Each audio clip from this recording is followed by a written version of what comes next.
everybody. Happy New Year's, y'all. New Year's Eve, anyway. It's the very last show of 2019, the last homesteads and homeschools of the decade. Dun, dun, dun. Anyway, guys, it's episode 49, which means you can find the show notes at homesteadsandhomeschools.com/049. My guest today is a pretty avid homesteader. He does a lot on his place. I know it would make a very interesting conversation to talk to him about his homestead. He's got a lot going on there, as you will see in the show, as you will hear in the show. But that conversation wasn't the conversation we had. No, it was not. My guest, Mr. Texas Joe, you can find him on the Insurgency Knitting Circle podcast, which I do recommend. You can find him over there giving advice and talking, and just really a mix of self-reliant skills that are necessary to life. Anyway, Texas Joe came on today to talk about firearms. He knows a lot about firearms. He's a state licensed trainer, and he trains people for their state tests, and he works in the private security business as a side hustle. I mean, he's always working. So, and he knows a fair bit. And I had him on today, just kind of to broach that subject, open it up, and have a little bit of a conversation about the different types of firearms, different things to consider. I know pistols weren't something that I was really accustomed to until in my 30s, and even now I'm not as comfortable as I probably should be around them. But for some people that just didn't grow up around guns, it's a interesting conversation to be had, and one that should be had, especially when you're kind of out there a little bit more, and maybe it's going to take the police 15-20 minutes to get to you, and you don't have 15-20 minutes sometimes. And when you're out there running the fence line, making sure everything is all set, there's going to be snakes, there's going to be coyotes, there's going to be varmints stuck that you need to take care of, you need to dispatch. And it's a whole lot easier to carry around something on your waist than to lug around a big old 22 when you might not need to. But anyway, we will get into all of that. So let's go do that right now. Let's go plant those Liberty Seeds with Mr. Texas It was Joe. Early in the morning when he rode into the town. He came riding from the south side, slowly looking all around. He's an outlaw, loose and running, came the whisper from each lip. And he's here to do some business with a big iron on his hip. Big iron on his hip. In this town there lived an outlaw by the name of Texas Red. All right, so my guest today is Mr. Texas Joe, who is in Texas doing but quite a bit of homesteading. We're going to talk about that a little bit, but you can find him over on the Insurgency Knitting Circle podcast, which is lots of great stuff over there. So he's been involved in the sort of the private security, does lots of, gun licensing training. And that is kind of why he's here today, to talk to us a little bit about all the things that go into firearms and what that's all about and why we should care. So, Joe, thank you for coming on. I appreciate it. And I know it's a busy time of year, so glad we could catch up. Hey, no problem, buddy. Glad to be here. All right. So, let's talk about your homestead real quick. You're in Texas. Are you guys, how big is your setup? Do you guys do everything like kind of yourself, or do you picking up stuff at the store still, or how much you got going on at home? So our spread is just shy of 10.5 acres, and it is a lot of work. We have several different types of animals here. We have somewhere close to about 100 mouths to feed, or 100 mouths that aren't human that depend on us. So we have horses. We have somewhere between 100 and 150,000 bees. We have ducks. We have chickens, and I actually have probably 20 or 30 birds producing right now out in the the run, and the coop. And then I've got another 24, 28 eggs that are currently hatching. I've got 7 babies hatched as of while we're speaking right now. Good. Yeah. Do you hatch them out to be layers? Or are you hatching out meat birds, or what do you? We hatch them out to be layers because that's just, that gives us a return on the investment and helps offset the cost of feed. And the last thing that we have here on the property was our newest addition is our goats. So we have 5 pygmy goats. Okay. So, and what are you guys going to do with them? Is they just keeping the grass down? Or are you going to put them on the table at some point, or? At some point, they will graduate to the table.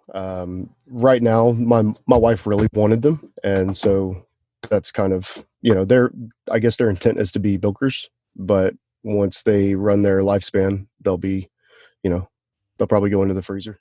I hear you. We have a couple goats ourselves that we started out with meat goats, and yeah, they're bottle babies, and they're not really meat goats. They're kind of keeping the grass down, but I think we're gonna get some milk goats here for Christmas, so should be good. But all right, so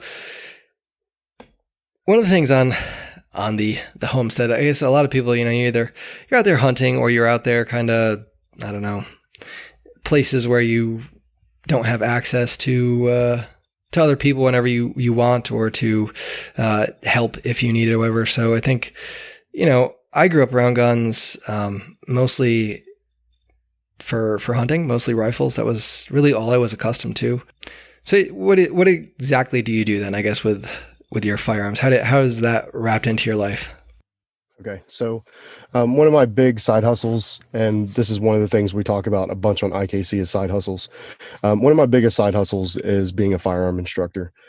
And I am not I'm not prior military, I'm not law enforcement, anything like that. I am just a regular guy, and I specialize in novice shooters. So, that can be men, women, children.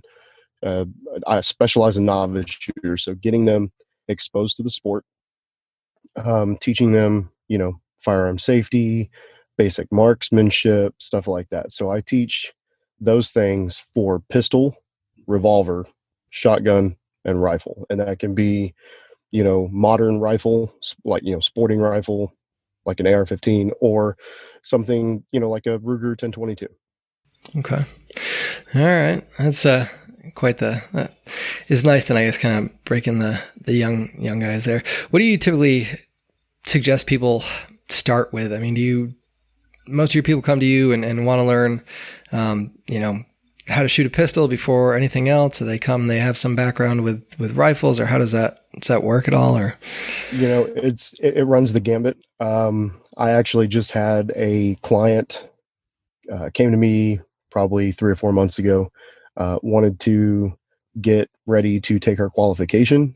She just graduated the academy and is now a prison guard, but she qualified on a 357 revolver, a AR-15 rifle, and a Remington 12 gauge pump action shotgun. So she came to me and said, "Hey, I need to learn these 3." Normally, for the most part, most of my people who come to me are for pistol. And then we start on pistol. We, get comfortable with that, get comfortable with marksmanship, handling, safe handling, stuff like that. And then we move on to things like rifle and, shotgun, and even, scoped rifle, something with glass on it. Because I guess the pistol is pretty much the go-to for most people.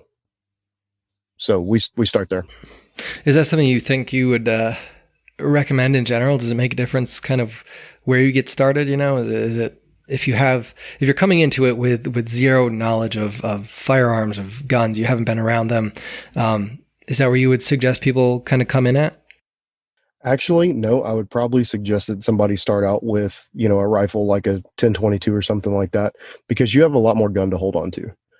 It's a lot easier to, align sights, get sight picture, understand, bullet drop and, ballistics. That's even going way outside of, the realm where I normally work with people. But, getting, sight alignment and height over bore, trying to explain to somebody, hey, if you put your sights, together and you put them on the center of that target, that bullet is not going to go where you think it's going to go, stuff like that. So getting them exposed to the bang of a gun, getting them exposed to trigger control and breathing control and stuff like that. So I think that starting out on, a small rifle like a Ruger 1022 and then advancing up to something larger is probably the best way to go. And a lot of people, if they start out on pistol and move to rifle, they realize that they like rifle a lot more than they like pistol. So both of my girls, my wife, my daughter, they're both rifle girls. And so they'll tolerate the pistol. They like, spending time with me on the range shooting pistols and stuff, but they're most comfortable and at home with a rifle, like a buttstock to their shoulder. Nice. It's funny because that's I grew up, I learned when I'm 22 and, I shot a shotgun when I was probably too young to be shooting a 12 gauge. It had some high brass in there and, it was quite the experience, but and like you said, there's a lot more gun to hang on to, and I know where the point of that gun is. I know where I'm pointing it. I know where it is, and that was one of the things when I first got into pistols. Was always kind of still leaves me a little. Just I guess I have to get more comfortable with it, but knowing where things are pointed, knowing where things are is a little bit easier, I think, with a rifle, but. I think that rifle is a little bit more forgiving, especially when you're starting out and trying to hit a target. People are off and they get down on themselves or they feel bad. They're like, well, I missed that completely. Well, with rifle, and even lower caliber shotguns, I think that they're a little bit more forgiving and they're a little bit more forgiving for a novice. Where with a pistol, everything from grip to the placement of your finger on the trigger and, how you press versus squeeze the trigger. And, people want to constantly move their hand position if they're not accurate enough with a pistol. So I think that rifles are a little bit more forgiving. Yeah. Yeah. So I guess there's, so you're talking rifles, you're talking pistols. Really a rifle you're going to be using that more for hunting. I guess you have it for some self-defense, I guess, if you have it in the home. What do you see typically? Do you have any recollection when you're helping people, training people, talking to people? So what I see most often is that, somebody is going to, when they're leaving their house, they're, going to have a holster on their hip or, an IWB holster or a belly band or something like that. Or even a lady is going to have a purse. Or shoulder bag or something. They're going to want to go for a pistol. When they lay down at night, they're going to have a pistol or something similar on their nightstand. But what I've found is most people, if they have the option, they're going to use that pistol to try and get to a rifle or a shotgun that they have in their house. So the pistol is just a little bit more portable and practical to carry. Right. In terms of sort of self-defense in your home, is that what would you kind of recommend there? Would you stick with the pistol? Would you keep a rifle closer to the bedside if you had a choice? Or yes, and I say that because with we had a house custom built, so where my family, the end of the house that my family sleeps on, if you're trying to access, the major access and egress is directly across from where the entry and exits are to our bedroom. So at that point, I have several different options. If we're in a scenario like that, my kids know that they have options, and with not having to worry about collateral damage or, penetrating through a wall and possibly killing one of my kids, my options are wide open. If you start talking about other types and other floor plans of modern homes where, say it's like a 2-story and all the living rooms are, up on the second story, it's a little bit different. But honestly, it's whatever you're most comfortable with. You're going to run less of a risk of over penetration and, possibly hurting or killing somebody you don't intend to with, a pistol caliber round. Do you have a favorite pistol, I guess, a favorite caliber when it comes to, I don't know, just kind of keeping at your side, keeping by your bedside and being able to access? So I'm going to answer this question with this one preface. Okay. I really like my latest addition to my collection. It's a Glock 19 and it's chambered at 9 millimeter. So, but I understand I'm saying that I have everything from a 22 pistol up to a 45. And I have multiples in every caliber, pretty much because I'm a trainer. I want to be able to start somebody out on a small caliber and work them up to the 9, 40, 45 that people say they want to carry. Because I have little chicks coming to me and they're like, well, my husband said carry a 45. I'm like, okay, is that what you want to carry? She's like, well, honestly, I don't know. So, well, let's shoot these things and figure out what you're comfortable with. And you can go back and tell him, no, I don't need this $2,000 1911. I want this $600 Glock. So it's what the shooter's comfortable with. Okay. So, something basic then, I guess. So how does pistol caliber work, I guess? Cause I know there's, you got 9 millimeter and then there's your 40s and your 45. And so what's out there, for somebody, and what do they mean, or what does it, tell you about your weapon? Okay. So you have common calibers that run in size and power and availability depending on where you are in the United States. So you have 17 HMR, you have 22, you have 25 auto, you have 32 auto, 380 auto, and then you start going up into your common calibers like 9 millimeter, 40, 45, and that's for most of your semi-automatic pistols. Now, when you get into revolvers, you can nowadays get revolvers in most common semi-automatic calibers so that you're not using two different ammunitions. But when you start considering revolvers, you have a whole nother list of, revolver calibers that you can choose from. So you have 38 special, 357, 44 long Colt, just there's tons of options. And the bigger the number, or as you go up in sizes, say from 22 to 32 or 32 to 380, what the number's referring to is the diameter of the projectile that's fired from the muzzle of the gun. Okay, so that's that lead point, that round point that you're shooting out of the barrel. And so all it's referring to is the diameter of that.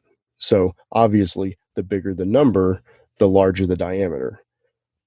But a lot of times people think that the bigger the number, the more powerful the bullet, and that's not necessarily the case. It will make a bigger hole, but you have to understand that it's getting there. It takes a lot more to get that, that 9 or that 45 round downrange and on target than it takes for a 9 millimeter to get downrange and on target. So once the bullet arrives, they have different ballistics. Their hydrostatic shock that they deliver once they get there is different.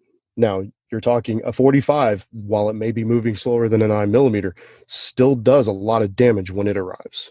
But your 9 is a smaller projectile, but it moves a lot faster. So it's a trade-off. And really, it comes back to, what do you feel comfortable shooting? What recoil can you handle when you pull the trigger? And something else to think about is round count. So with a big old 45, you can get guns for, guys like me with, larger hands, a full size double stack 45, and something like an XDS, like an XDM, or, a service size pistol, like a Glock 19 or something like that. We get a lot more rounds in a smaller caliber. So for a comparable size gun in 45, you're talking 12 or 13 rounds. For the same size gun in a 9 millimeter, you're getting 15 to 17 rounds. Right. So that's something else to consider. I had not thought of that. It's interesting. Interesting fact to think about, something to chew on. All right. So do you, I don't know, I guess, does it matter that much though when you're talking, like, if your sole purpose for carrying a pistol is self-defense, do those trade-offs make that much of a difference, or is it really just a comfort thing? They can potentially make a difference. Now, understand that I've never gotten in a hot conflict with somebody and had to shoot. I've had to unholster and, I guess it's called brandishing, but I've came out of the holster and gave somebody a firm warning, but I've never had to say empty a 15 round mag of 9mm towards somebody. It just, God forbid that ever happens. Like you don't want it to go there. But yes, everything from the type of bullet you choose, how much you've practiced, how accurate you are, how many rounds you have on, where you carry for self-defense. Because a lot of women say, oh, well, I'm going to keep this semi-automatic pistol in my purse and I'm just going to, pull my purse up and shoot through the bottom of the purse. Well, there's a little bit of a problem with that because the purse will, a lot of times, and I actually go and get purses from Goodwill and let people practice with this, the gun jams. So the best gun for an environment like that, if a lady's going to keep it in her purse and just shoot through the bottom of a purse or a diaper bag or a shoulder bag, is honestly a hammerless revolver, because there's not that much that can make that gun malfunction. You start talking about the space that, a semi-automatic pistol needs to operate efficiently and effectively, and you just don't have that in the environment of a purse. So gotcha. I didn't think about that. I guess I don't carry purses, but it's a curious thought. All right, so switching gears a little bit, in terms of hunting and stuff for I don't know, do you do much hunting? We do. And we hunt with everything around here. If it's predator control, I don't mind using a pistol. If, we have a snake or something we need to dispatch, pistol's fine. We hunt varmint. So we hunt anything as small as a squirrel up to things, like white-tailed deer. And I have been known to hunt with everything from a 22 on up to, a 243 or 30-06 bolt action rifle. Okay. Good deal. Yeah, I learned on a 20 that I still have it. I love that gun. There's something, I don't know what it is about it. It just kind of, they just pop right off and it's fun. Squirrels. But, all right. So if somebody's thinking about picking themselves up a pistol or rifle or something like that, where would you start?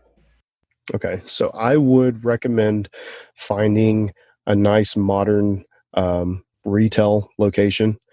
Something, if you can find a nice gun range, and a lot of times these places are going to be indoor ranges, but if you can find a nice gun range with a wide selection, they're usually going to have a retail space. They're going to have a wide selection of guns that you can rent.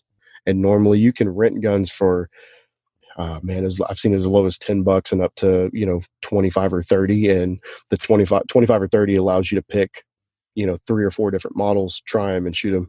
I recommend doing something like that, or talking to somebody who is into the sport and saying, hey, if I buy ammunition, maybe buy you some beer or compensate you for your time, will you take me out? Because honestly, what you're asking here is, for me, if I take a dozen pistols out, I'm going through probably 5 or 6 different types of ammunition, and then I have to clean all those pistols when I get done.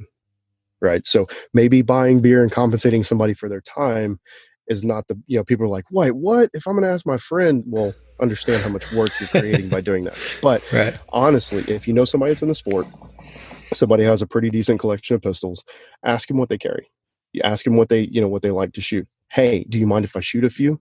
Most people that are in this space and, that are gun enthusiasts love sharing the sport, the experience with somebody new. There's nothing I like to do more than to recruit somebody to my favorite sport and my lifestyle. Yeah, it's nice when people have questions that you can answer, and I can't answer a lot, but it's enjoyable, and I've kind of helped out a little bit here and there, sharing some, and it's good. But so do you go online to buy your guns sometimes, or do you get them mostly from like your local shops? So I have purchased online. I have a good friend who's a veteran who owns a gun shop here in my small town. I like to give him as much business as I can. Obviously, small businesses are the lifeblood of our country. But I have ordered by mail, or I have ordered from like a major manufacturer off the internet stuff like that. When you go through that process and you're going to buy something remotely, say off of Gun Broker, or you're going to buy from a manufacturer or something like that, you have to have the address and information for somebody in your area who has an FFL. So nobody is going to mail you a gun directly legally. Let me say that. Right. So so here in Texas, private party sells. I can sell to another private party without ever having to go to another gun shop, any of that stuff. Now you're supposed to register and do the transfer and everything, but I don't have to go through that. So if you buy off the internet, nobody is going to send you a gun. They have to mail it from them to another FFL. So if you have your eye on something, I would go talk to a local gun shop or a pawn shop, or, and it just find somebody with an FFL and say, hey, I need your information, or here's the information for the person I am purchasing this from. Can you please get in contact with them? Give them your information so that I can pay for this and have it shipped to you, and then come pick it up from you, do my registration and all that stuff. Yeah. That was, I went that route for, I had a 30-06 a few years back. And that was the route I had to go. And it was a little bit of a hassle trying to, figure it all out and get all the paperwork in order. And, my family's up in New York, and, I tried to get on my brother to get himself a pistol license, and some of the hoops he had to go through was like, you had to have three like references or something of people that, live in that county. And it was insane the amount of stuff that you had to do. And some of it was almost like impossible, and so, but, all right. So here in Texas, for us to get a license, it's a 4 to 6 hour course. You have a written exam on the course material we cover in the 4 to 6 hours. We're covering all the, the laws and regulations and all that stuff. So you have that, you have the, the class, you have the test, and then we do a live fire qualification, and I have to give my endorsement on both of those. So not only that, if I have somebody who I think is a risk, I'm giving my endorsement to, I can recall my endorsement just by contacting the state police or whatever, and saying, hey, here's my number. I authorized this application, or, this certificate. This person kind of, started acting crazy after I signed the paperwork. I want to, withdraw my endorsement or whatever. But we don't have to have references. We don't have to have, they ask for a background check, fingerprints, 5 years of employment and residence and all that stuff. But I've heard of, California, New York, where people are going waiting over a year to get their license, and the local sheriff or whatever won't even call them back. Yeah, it's nuts. I left. I miss it, but only because that's where I spent the first 30 years of my life. So I'm curious. I know there's lots of different gun groups, gun organizations out there. And, usually people think of the NRA. But I think when you kind of dig into it, some of them are a little more gun friendly than other ones. Do you have any recommendations of gun right groups that you would suggest people look into?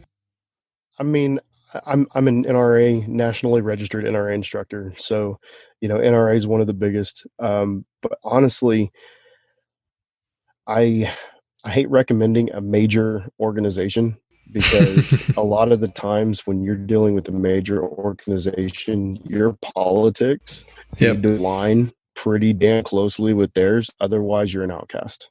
So honestly, I'm going to say there's the NRA, there's Gun Owners of America, there's tons of them, and those are national. There's state organizations, like here in Texas, we have the Texas Rifle Association, and it is just in Texas, So look local, I guess.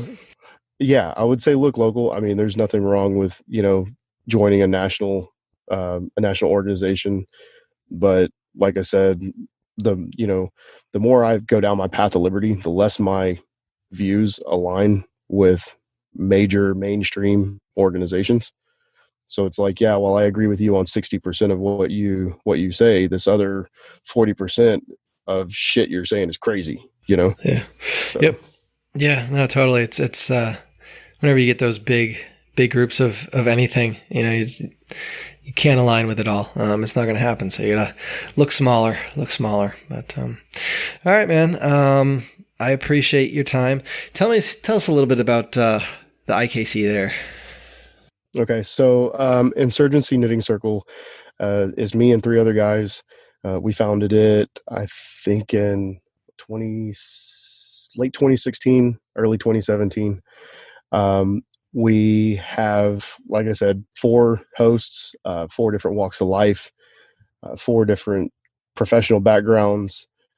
We talk about everything. It is what would be called a variety show. We talk about everything from homesteading, animal husbandry, making alcohol, fixing cars, self-sufficiency, cooking, just everything, guns, tactics, gear, just anything you can possibly think of. It's all those life skills I wish I learned in high school and college, I think. I don't know how to dial in what it is that you guys like concisely. I can't do it. So if somebody has a question or wants to, get a primer discussion on something like that, all they have to do is, reach out to us. We have a Instagram, we have a Twitter, we have the handle on or the server on Discord. We have a website. Just Google us, Insurgency Knitting Circle. But if anybody wants to learn anything specifically, or hear me talk about, or hear one of us talk about anything, all they have to do is shoot us a little snippet and ask. Cool. I'll put all those links in the show notes, of course, so you guys can jump right over there and give it a listen. I recommend it. It's got lots of valuable information there. So, and I don't know, anything else? Any last thoughts about people getting into firearms? Or if you're a complete novice and you're just now getting into it, I would definitely contact a trainer, a professional trainer. Most gun shops will have people either on staff or have contacts with people locally who can train you. Spend the time, get some good solid foundational training. You won't regret it. Good deal. And I got to say, it's one of those things, like the first time you walk in, it's like the first time you walk into a bar by yourself when you're like 20 years old, it's, it can be intimidating sometimes when you're not familiar with things. And, absolutely, with my experience, everybody I've ever met in a gun shop has been more than helpful. And so absolutely. Don't be afraid to ask those questions and do all that stuff. Yeah. And if you have the chance, try and shop local. Yeah. Yep. All right. Well, I appreciate it. And, you have a good day. All right, Ben. Thanks for having me on. Bye, guys. Thanks, brother.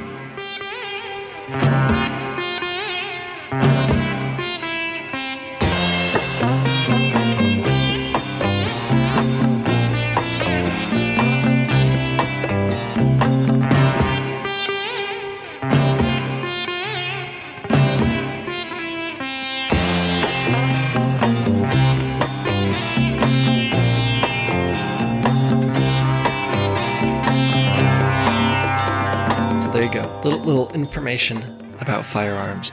I said at the end, go to your local gun shop, ask questions. Don't be afraid. It could be intimidating. It really can be. But don't be afraid. Nobody's gonna call you names and make you feel bad. And if they do, it's an adult calling you names, and that should be all you really need to know about that person, not to feel bad about what they're saying. So.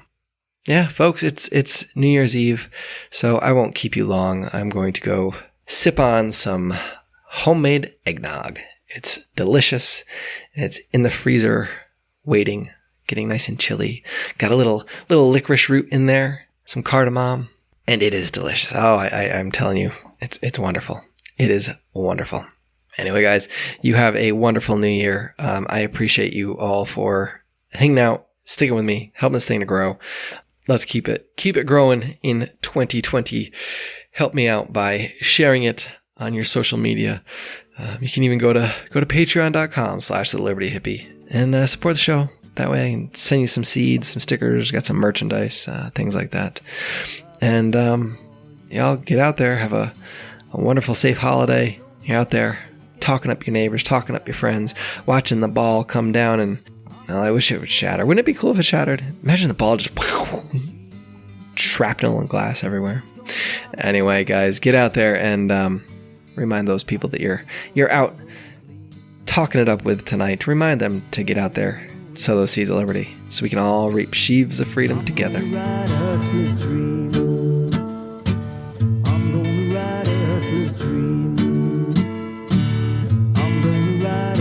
Dream.